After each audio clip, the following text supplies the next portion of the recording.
രണ്ട്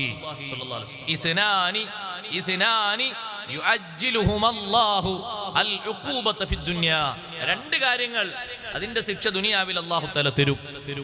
തന്നിട്ടേ അല്ലാഹു തആല കൊണ്ടുപോകും. അത് വേഗം തരും.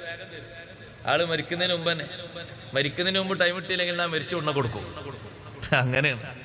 രണ്ട് കാര്യങ്ങൾ. ഒന്ന് അൽ ബഗ്യു, അക്രമം, അരുത്. അതിന് ഫലം തന്നിട്ടേ കൊണ്ടുപോകും. അതെത്ര വലിയ ആളാണെങ്കിലും.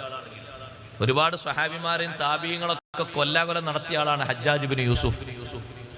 ഹജ്ജാജ് ബിൻ യൂസുഫ് നല്ല കാര്യങ്ങളും ചെയ്തിട്ടുണ്ട്.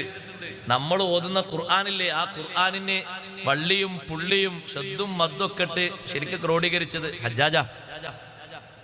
കഅബ പുനരുദ്ധാരണം ചെയ്ത 10 ആളുകളിൽ ഒരാൾ ഹജ്ജാജ് ബിൻ യൂസുഫാണ്. പക്ഷേ മരിക്കുന്ന നേരത്ത് ശരീരമാസകലം വേദനിച്ച് പൊളഞ്ഞു കളിച്ചു. ദിവസങ്ങളോളം വേദനിക്കുന്ന സമയത്ത് ഹജ്ജാജ് പറയുന്നുണ്ട്, എന്റെ മുന്നിൽ വന്നിട്ട് സഈദ് ബിൻ ജുബൈർ റളിയല്ലാഹു അൻഹു എന്നെ ഭീഷണിപ്പെടുത്തുന്നു, എന്നെ വാൺ ചെയ്യുന്നു, താക്കീത് ചെയ്യുന്നു.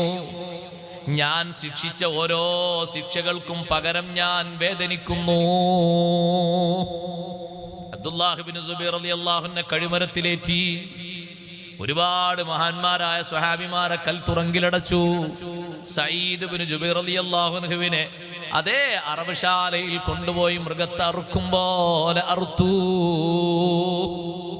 ജാജ് പൊളഞ്ഞിട്ട് പറയാൻ, ഞാൻ ചെയ്ത അക്രമങ്ങൾക്കൊക്കെ ഉള്ള ഫലം ഞാൻ ഇങ്ങനെ അനുഭവിക്കാണ്, വേദനിച്ചു കൊണ്ടുവയ്യ. അക്രമം ചെയ്യരുത് ഒരാളോട്. പണ്ടേ നമ്മൾ മദ്രസയിൽ നിന്ന് പഠിക്കുന്ന ഒരു ബെയ്ത്തുണ്ട്. ഇപ്പത്തെ മദ്രസയിൽ അതുണ്ടോ അറിയില്ല. ലാ തളിലിമന്ന ഇദാ മാ കുന്ത മുഖ്തദിറാ ഫള്ളുൽ മുയർജിഉ ബാഹു ഇലൻ നദമി. എത്ര കഴിവുള്ള ആളാണെങ്കിലും ലാ തളിലിമന്ന, ദുൽമ് ചെയ്യരുത്, അക്രമം ചെയ്യരുത്. നല്ല കഴിവും ശേഷമൊക്കെ ഉണ്ട് നിനക്ക്. ഇപ്പൊ ഞാൻ എന്ത് ചെയ്താലും എനിക്കൊരു കുഴപ്പമുണ്ടാവില്ല എന്ന് കരുതിയിട്ടായിരിക്കും ചെയ്യരുത്. പക്ഷേ ആ അക്രമത്തിന്റെ തിക്തഫലം അത് ഖേദത്തോടുകൂടെ ദുഃഖത്തോടുകൂടെ മടങ്ങി വരും. ഒരിക്കലും അത് വരാതെ നിന്നെ കൊണ്ടുപോകൂല. അല്ലെങ്കിൽ അതിൽ നിന്ന് ഖാലിസായ തൗബ ചെയ്തിട്ടാൾ മടങ്ങണം. ഖാലിസായ തൗബ ചെയ്തിട്ടാൾ മടങ്ങുന്നില്ല, മരിക്കുന്നതിന്റെ മുമ്പ് അതിന്റെ ശിക്ഷ അല്ലാഹു തആല കൊടുക്കും. ഒന്ന് അതാണ്. രണ്ടാമത്തെ ഒന്ന്